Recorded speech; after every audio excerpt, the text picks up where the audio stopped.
Welcome to Growing Older, Living Younger, the podcast that will help you discover your personal roadmap to staying healthy, happy, and vibrant as you age. With your host, international speaker, author, and dance and doc extraordinaire, Dr. Gillian Lockitch. Welcome to the Podapalooza 2025 edition of Growing Older, Living Younger, the longevity podcast that empowers you to take control of how you age so you can age youthfully and live younger longer. I'm your host, Dr. Gillian Lockitch. In this special episode, we will explore how holistic skincare and energy-based therapies intersect with both science and self-care, vital tools in living younger longer. With me today is Ida Fanelli, a multi-talented wellness professional whose work bridges science, beauty, and spirituality. Ida has been a home-based, holistic aesthetician since 1994. She integrates holistic skincare, advanced facials and peels, reflexology, massage, LED light therapy, IPL, intense pulse light, microcurrent, and foot detox, I want to hear more about that, into her practice. With 12 years of experience as a medical laboratory technologist, Ida blends scientific precision with holistic healing. She also writes for Brains magazine and has just launched her own new podcast called Where Science Meets Self-Care, exploring how ancient practices and modern research can work together to promote vibrant well-being. So, Ida, welcome to Growing Older, Living Younger. We actually have a huge amount in common because I was a laboratory director for 25 years. So I'm for chemistry? For chemistry, right? Well, for chemistry and then the whole department. So that's my background, actually. Yeah, I watched some of your videos before today because I wanted to know a little bit about you. You know, I love that because it's so rare that people do, like I always like to do the research and sort of understand a little bit about the person that I'm talking to so that I can ask questions that are appropriate and not off topic. But yeah. So it's great to have you here. So an interesting journey. What was it that brought you from medical technology into working in the field of holistic beauty and energy healing? And I'm really keen to talk to you about that too. Well, you know, I lost my job during the Bob Rae years because of government cutbacks. And he was an Ontario premier. And so, you know, they gave us courses to fill out applications. And I met people in those courses that influenced me to take reflexology first. And, you know, I wasn't working at the time, so I thought, sure, I'll take it. Because that's when I realized how open-minded I was when I took that course. And I couldn't find a job in anything else. And I was influenced by someone in my class that was an esthetician. So I thought, well, these things would go well together, doing aesthetics and reflexology, you know, because they both enhance stress. They both reduce stress. And then I wasn't feeling well at the time, and because of stress, of course. And I asked my doctor to help me with certain issues, and all she could do was do diagnostic testing, but it didn't really help me. And so then that was when I decided to go to a naturopath.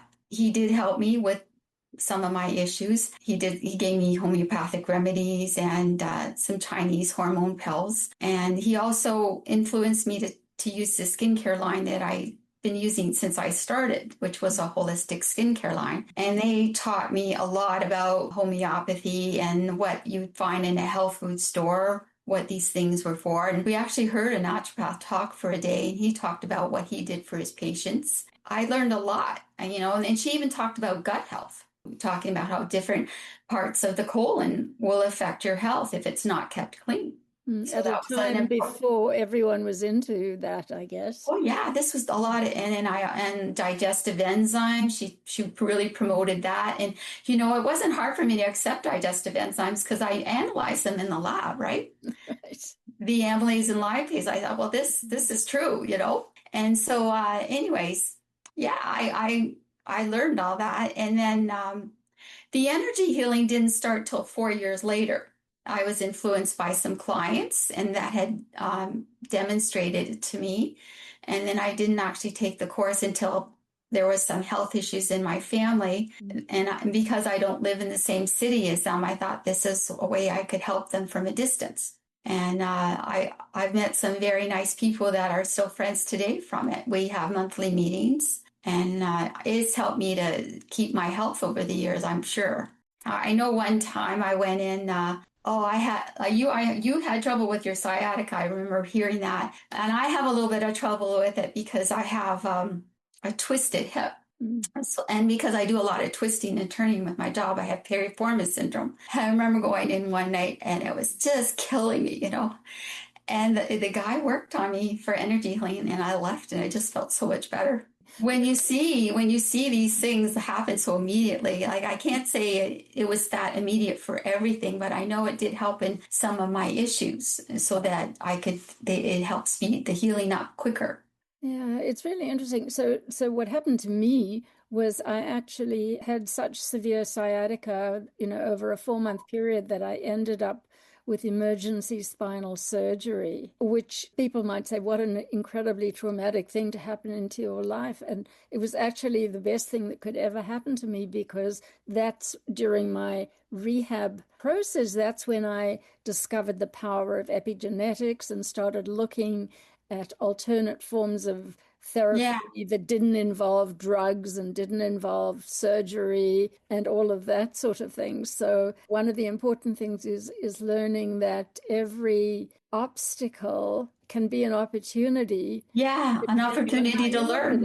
Yeah, I wanted to ask you about some of the so my approach, I basically started with my Growing Older, Living Younger program, and I'm a New Skin rep. I've been using their products basically since I discovered them, during the course of my rehab process. And so we have a number of what have been 5 years or 6 years now in a row, ranked the number one home spa brand for, I guess, our galvanic spa, our face spa, and our Lumi spa. So what is the type of devices that you use in your practice? See, I do IPL, and I have a microcurrent machine, which is very good for skin rejuvenation and toning. And it helps reduce scar tissue, and how scar tissue can influence pain, as you had with your issues. So, and I do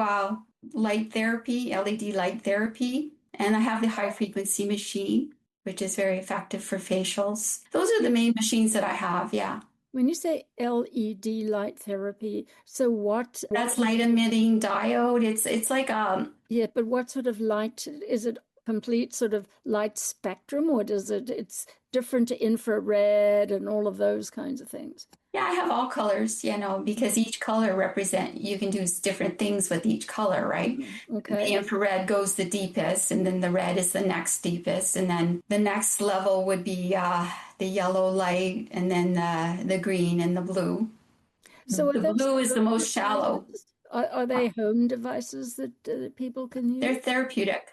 They're therapeutic devices. So that means they're bought from big companies or something? You can buy them anywhere. I bought one of them I bought from a wholesaler, and no, you can buy them anywhere. There are larger ones. I know you could spend a couple thousand if you bought one that went from head to toe. I just have the smaller ones, and they've proven to be quite effective for some accidents we've had around here. We've had some, terrible accidents, and it's really helped with healing them quickly. So what kind of medical technology were you doing? What was your discipline, or was it just general? No, I worked in microbiology for a year, and I worked in chemistry for 11 years. Oh, okay. So chemistry, of course, is closest to my heart.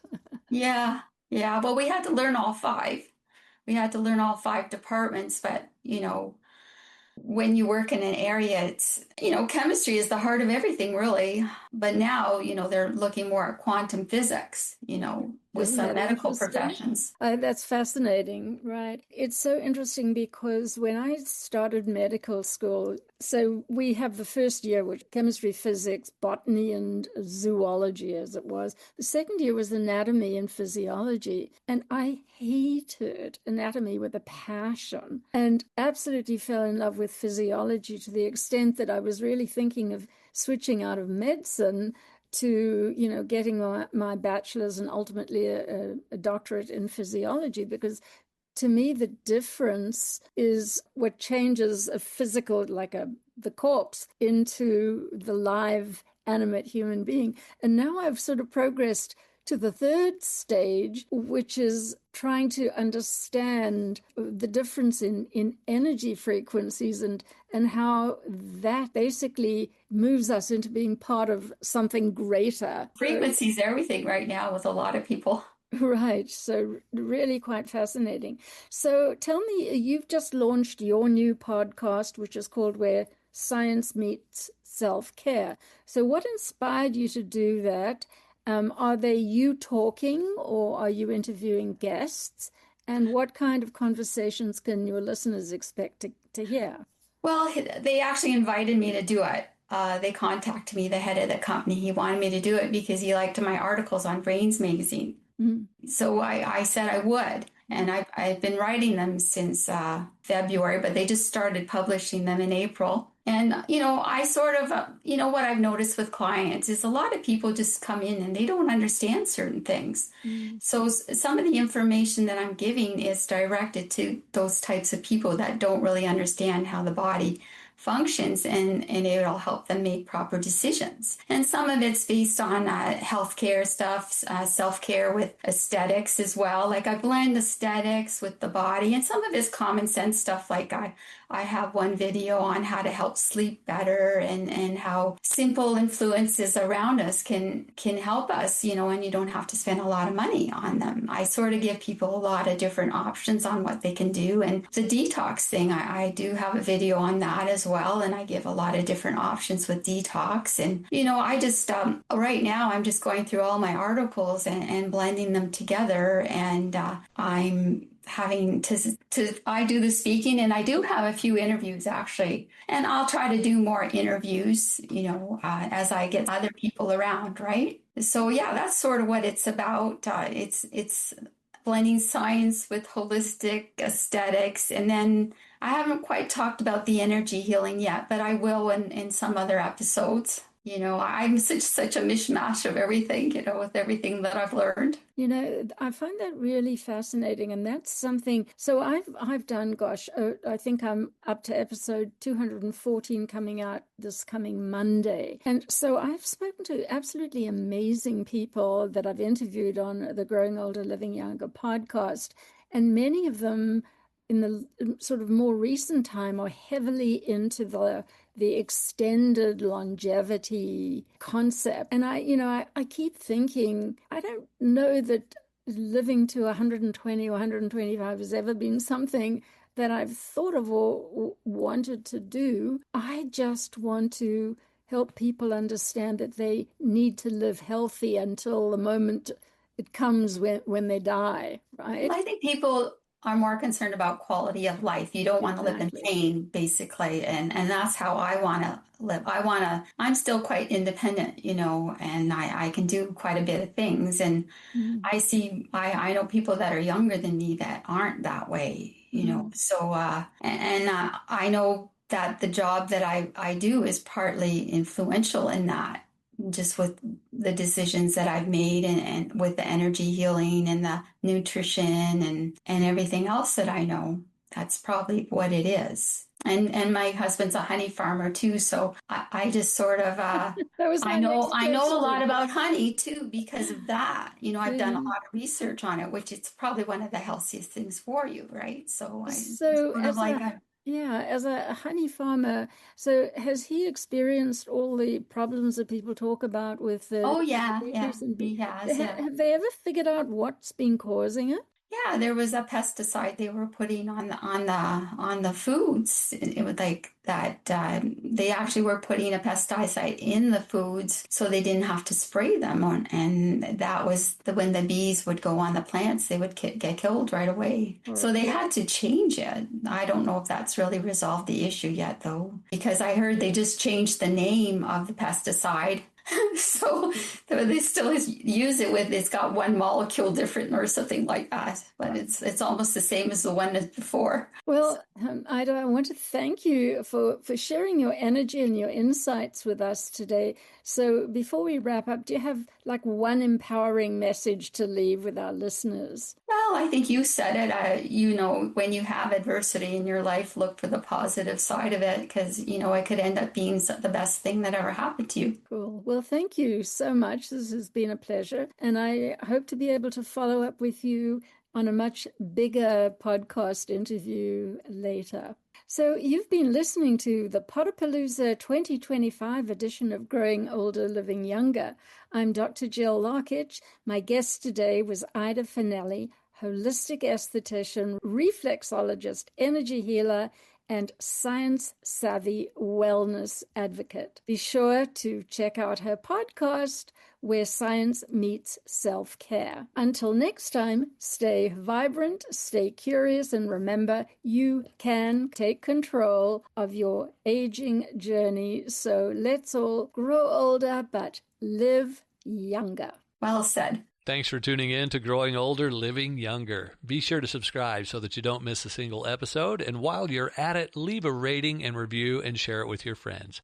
Tune in every week to learn how you can change your aging at the cellular level to stay healthy, happy, and vibrant. Remember that in this podcast, we share information for educational purposes only, and the content does not provide medical advice. As you contemplate your own roadmap for healthy aging, be sure to discuss your intentions with your medical or other qualified, certified health practitioner. And until next week, dance every day.